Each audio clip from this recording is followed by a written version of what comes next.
राधे राधे दोस्तों, आप सभी लोग जानते हैं कि साल का आखिरी चंद्र ग्रहण 7 सितंबर 2025 रविवार के दिन लगने जा रहा है और इसी दिन भाद्रपद मास की पूर्णिमा तिथि भी है और 7 सितंबर के दिन से ही हमारे श्राद्ध पक्ष भी शुरू हो रहे हैं, पितृपक्ष भी शुरू हो रहे हैं।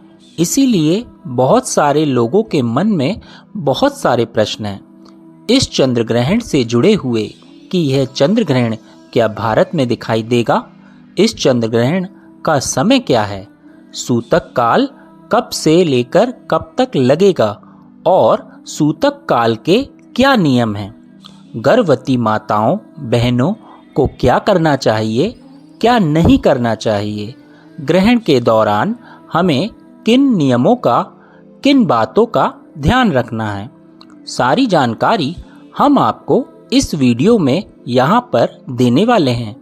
देखिए, साल का आखिरी चंद्र ग्रहण 7 सितंबर के दिन लगने वाला है और 7 सितंबर के दिन लगने वाले इस ग्रहण का जो असर है वह हमारे भारत पर भी रहेगा। पूर्ण रूप से यह चंद्र ग्रहण हमारे भारत के अंदर दिखाई देगा। आप भारत में जिस भी जगह पर रहते होंगे आपको यह ग्रहण आसानी से देखने के लिए मिल जाएगा। देखिए, भारत समय अनुसार यह जो ग्रहण है यह 7 सितंबर 2025 रविवार के दिन को 9:58 से शुरू हो जाएगा और इसके बाद इसकी जो समाप्ति होगी वो देर रात 1:26 पर होगी। देखिए, ग्रहण के समय कोई भी शुभ या मांगलिक कार्य नहीं किए जाते या जिस दिन ग्रहण लगे उस दिन शुभ या मांगलिक कार्य करने से बचना चाहिए। देखिए, जब भी ग्रहण लगता है तो ग्रहण लगने के 9 घंटे पहले से ही सूतक काल शुरू हो जाता है। सूतक काल वही समय रहता है जिस समय में हमें उन नियमों का पालन करना चाहिए जिन नियमों का पालन हम चंद्र ग्रहण लगने के दौरान यहाँ पर करते हैं। ठीक है, तो सूतक काल का भी आप लोग समय सुन लीजिए। इसके बाद हम आपको आगे की विशेष जानकारी देंगे। देखिए, जो सूतक काल है वो 7 सितंबर को दोपहर को 12:57 से शुरू हो जाएगा और इसके बाद में जब चंद्र ग्रहण समाप्त होगा रात्रि में 1:26 पर, तो चंद्र ग्रहण की समाप्ति के साथ में ही सूतक काल भी यहाँ समाप्त होता है। ठीक है, अब देखिए दोस्तों, ये जो चंद्र ग्रहण है यह पूर्ण चंद्र ग्रहण है और पूर्ण रूप से भारत में दिखाई देने वाला है। यह बात आप लोग स्पष्ट रूप से जान लीजिए। देखिए, जब भी चंद्र ग्रहण लगता है तो आपको कुछ बातों का हमेशा ध्यान रखना चाहिए। जैसे कि जब चंद्र ग्रहण लगता है और चंद्र ग्रहण के पहले 9 घंटे पहले जो सूतक काल शुरू होता है, सूतक काल के समय में वैसा नियम है कि खाया पिया नहीं जाता, खाना पीना नहीं बनाना जाता और कहीं बाहर भी नहीं निकला जाता। पर क्या होता है कि सूतक काल का जो समय और ग्रहण के समाप्त होने का समय काफ़ी लंबा समय है, तो इसीलिए हम आपसे यह कहेंगे कि सूतक काल में भले आप कुछ नियमों का पालन ना भी कर पाओ, कोई दिक्कत नहीं है, पर ग्रहण के समय आप सभी नियमों का पालन ज़रूर करना। जैसा कि जो नियम है वह तो आप सुन ही लीजिए। सूतक काल के पहले आप लोगों को जो भी अपना खाना पीना भोजन है वो भाई बनाकर रख लेना चाहिए। सूतक काल के समय भोजन जरूर नहीं बनाना चाहिए। खाना चाहो तो खा सकते हो क्योंकि एक लंबा समय हो जाता है। ग्रहण की समाप्ति तक तो सूतक काल के समय भले खाना पीना कर लो, पर खाना पीना बनाना नहीं चाहिए। इसीलिए नहीं बनाना चाहिए क्योंकि खाना पीना बनाते समय हमें लोहे की चीज़ों का इस्तेमाल करना पड़ता है, और ग्रहण या सूतक काल के समय लोहे की चीज़ों का प्रयोग बिल्कुल भी नहीं करना चाहिए, जैसे कैंची, छुरी वगैरह आदि वगैरह का, है ना।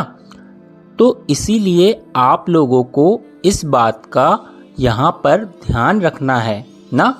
इसके अलावा दोस्तों, सूतक काल शुरू होने से पहले आपको एक चीज़ का ध्यान रखना है कि सूतक काल जब शुरू हो ना, तो उसके पहले अपने घर में जहाँ पर आप पीने का पानी रखते हैं, यहाँ या जहाँ पर आपका भोजन वगैरह बनता है, और अपने घर के पूजा घर में यह आपको तुलसी जी की पत्ती ज़रूर रख देनी चाहिए, ताकि ग्रहण का जो भी प्रभाव होता है वो वहाँ पर नहीं पड़ता। देखो, तुलसी जी की पत्ती अगर आपको ना मिले तो उसकी जगह पर आप घास या दूर्बा भी रख सकते हो।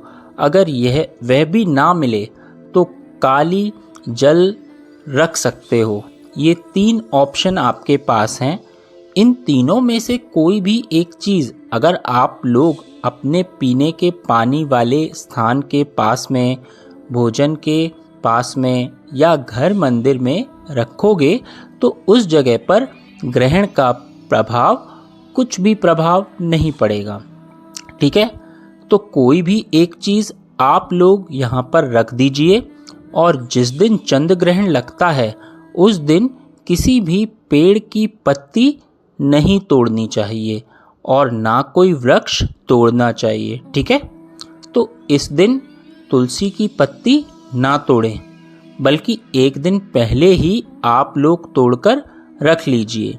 ठीक है, तो यह वो नियम हैं जो कि सूतक काल से पहले का है। अब सूतक काल के समय आप लोगों को कैंची, चोरी वगैरह का इस्तेमाल नहीं करना है। फ्री बैठे हैं तो सिलाई करने मत बैठें जाना, क्योंकि सिलाई में भी आप लोगों को सुई का इस्तेमाल करना पड़ता है। ठीक है, और इसके बाद में ये दोस्तों, हम आप लोगों को यहाँ पर बता दें कि ग्रहण जो जब से शुरू होगा और जब तक समाप्त होगा, इस बीच में आप लोगों को क्या नहीं करना है वो भी सुन लीजिए। तो देखिए, ग्रहण जब शुरू होता है ना, और जब तक समाप्त नहीं हो जाता, तो उस समय आपको भोजन नहीं करना चाहिए। ठीक है, और ना भोजन बचाकर रखना चाहिए। ग्रहण के समय के शुरू होने से पहले जितना भी भोजन आपके घर में है पका हुआ, उसको आप या तो किसी जीव जंतु को खिला दें या खुद खा लें। पर ग्रहण शुरू होने के बाद में, क्योंकि उस भोजन का कोई भी महत्व नहीं रह जाता, वह भोजन जो है वह खाने लायक नहीं रह जाता, क्योंकि उसके अंदर ग्रहण का यहाँ पर प्रभाव आ जाता है। ठीक है, तो इस बात का आपको ध्यान रखना है। ग्रहण के समय भोजन नहीं करना है, ग्रहण के समय सोना भी नहीं है। किसी भी बुजुर्ग जन भी हों, बच्चे भी हों या कोई भी हो, गर्भवती माताएं बहनें भी हों, तो उनको भी ग्रहण के समय सोना नहीं चाहिए, वरना आपके शरीर में रोग और परेशानी यहाँ पर बढ़ना शुरू हो जाती हैं। ठीक है, तो ग्रहण के समय सोने से बचिएगा। इसके अलावा दोस्तों, जब ग्रहण शुरू होगा और जब तक ग्रहण समाप्त नहीं हो जाता, इस समय टॉयलेट, बाथरूम वगैरह भी नहीं जाया जाता, शौच भी नहीं जाया जाता। ये बात आपको ज़रूर थोड़ी अटपटी लगेगी, बट ये नियम जो कि हम आपको बता रहे हैं, इसीलिए ध्यान रखिएगा, आप अपने आप को मैनेज थोड़ा सा ग्रहण के पहले ही यहाँ पर करके रख लीजिएगा, है ना। और ग्रहण के समय पानी वगैरह पी सकते हो, ज़रूरत है, पर बाथरूम या शौच वगैरह जाने से आपको थोड़ा बचना चाहिए। इमरजेंसी है तो फिर आपकी मर्जी है, बट जो नियम था वह हमने आपको यहाँ पर बता दिया है ना। इसके अलावा दोस्तों, गर्भवती माताओं, बहनों, बुजुर्गजनों को, घर के बच्चों को भी चंद्र ग्रहण में अपनी आँखों से नहीं देखना चाहिए, ना चश्मा लगाकर देखना चाहिए। बहुत सारे लोग शौकीन रहते हैं, पर आपको इससे बचना चाहिए, वरना आपके घर और आपके ऊपर बुरा प्रभाव पड़ेगा। ग्रहण के दौरान आप लोगों को दोस्तों, जो गर्भवती माताएं बहनें हैं, उनको अपने घर से बाहर नहीं निकलना चाहिए और चंद्रदेव की रोशनी में नहीं आना चाहिए। अपने घर के खिड़की दरवाजे भी चंद्र ग्रहण के दौरान आपको बंद करके रखना चाहिए, ठीक है। किसी भी हालत में आपको बाहर नहीं निकलना चाहिए। गर्भवती माताओं, बहनों को तो विशेष रूप से, और बुजुर्ग जनों के लिए तो विशेष रूप से हम ये आपको यहाँ पर बात बता रहे हैं। इसके अलावा दोस्तों, जो ग्रहण लगने वाला है, मतलब 7 सितंबर के दिन, ये अपनी चरम सीमा पर होगा।